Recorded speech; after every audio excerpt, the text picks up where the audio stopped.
नमो नमः। विवाह क्यों जरूरी है? विवाह के बाद पति पत्नी क्यों देखते हैं ध्रुव तारा? विवाह आखिर शुभ मुहूर्त में ही क्यों होता है? क्या कारण है? विवाह रात में ही क्यों होता है? ये सारे सवालों का जवाब इस वीडियो में हम जानेंगे आज।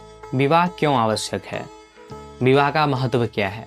तो विवाह जो है वो सनातन धर्म में इसको बहुत आवश्यक माना जाता है, क्योंकि ये जो संस्कार है वो व्यक्ति को गृहस्थ आश्रम में प्रवेश कराता है। 4 आश्रम होते हैं, उसमें से एक आश्रम है विवाह।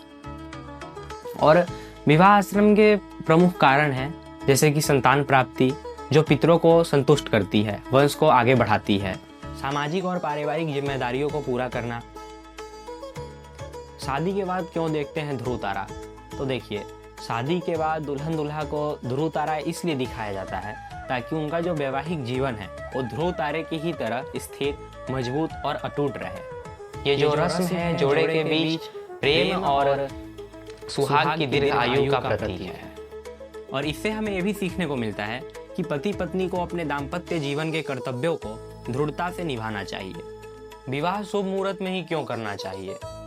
शादी शुभ मुहूर्त में इसलिए करना चाहिए क्योंकि ऐसा धार्मिक मान्यता है कि शादी अगर शुभ मुहूर्त में होगा तभी वो शादी चलेगी, सुखमय होगा, वैवाहिक जीवन सुखमय और शांतिदायक शुभ होता है।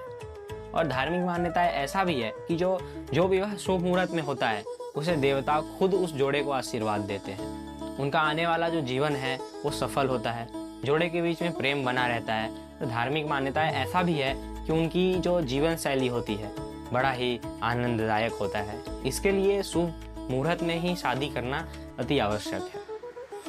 विवाह रात में ही क्यों होता है?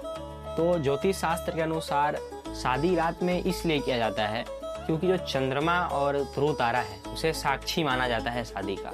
ज्योतिष और धर्म के अनुसार चंद्रमा को शांति और प्रेम का प्रतीक माना जाता है, इसलिए विवाह को चंद्रमा के सानिध्य में संपन्न किया जाता है।